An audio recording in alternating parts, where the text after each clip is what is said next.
Hello everyone. मैं doctor Bhavna Singla, fertility specialist from Ayushman fertility centre. आज मैं आपको एक बहुत ही इंटरेस्टिंग केस के बारे में बताऊंगी। हमारे पास एक कपल ने विजिट किया जिसमें वाइफ की एज 35 इयर्स थी एंड हस्बैंड की एज लगभग 38 इयर्स थी। और उनके पास ऑलरेडी कुछ फर्टिलिटी के टेस्ट हो रखे थे, जिसके हिसाब से वाइफ के जो एग्स के पैरामीटर और यूट्रस की कैविटी का अल्ट्रासाउंड दोनों ही नॉर्मल थे।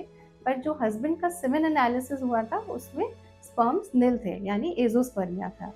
एंड ऑलरेडी वो 6 cycles of IUI with donor sperm कर चुके थे।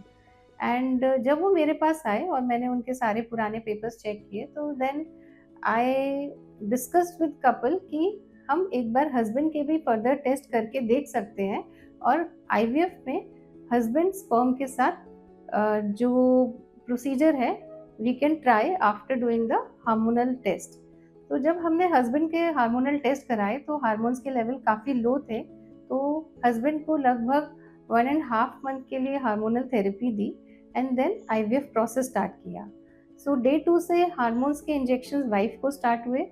हस्बैंड के ऑलरेडी हार्मोन्स के इंजेक्शन चल रहे थे जो हमने कंटिन्यू किए। 12th डे पे जाकर वाइफ का एग पिकअप किया and on the same day husband का टेसे प्रोसीजर से स्पर्म एक्सट्रैक्शन किया।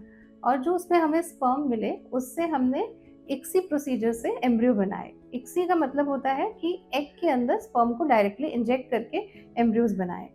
इसमें जो हमारे एम्ब्रियोज बने वो 4 एम्ब्रियोज बने, उनको हमने फ्रीज कर दिया और नेक्स्ट साइकिल में फ्रोजन एम्ब्रियो ट्रांसफर के लिए वाइफ को प्रिपेयर करके एम्ब्रियोज को हम डे 3 से डे 5 तक लेके गए। उनका एक बहुत अच्छा एम्ब्रियो बना और एक एवरेज एम्ब्रियो बना।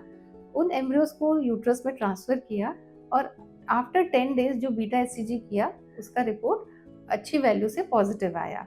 एंड उसके बाद जो अल्ट्रासाउंड हुआ उसमें एक सिंगल लाइव बेबी विद अच्छी हार्ट बीट के साथ आया। एंड अब उनकी डिलीवरी हो चुकी है और उनके पास एक क्यूट सा बेबी है। तो इस स्टोरी से मैं आपको ये कहना चाहती हूँ, तो अगर मेल इनफर्टिलिटी के केसेस में सीमेन एनालिसिस में स्पर्म निल है तो इसका मतलब ये नहीं है कि हम हस्बैंड के स्पर्म यूज नहीं कर सकते। ओनली हमें एक एडवांस असेसमेंट करके then we have to decide कि उनके केस में हस्बैंड का स्पर्म यूज हो सकता है या नहीं हो सकता है। तो अगर आपको इससे रिलेटेड कोई और इन्फॉर्मेशन चाहिए तो आप हमारे सेंटर में आकर मिल सकते हैं। Thank you.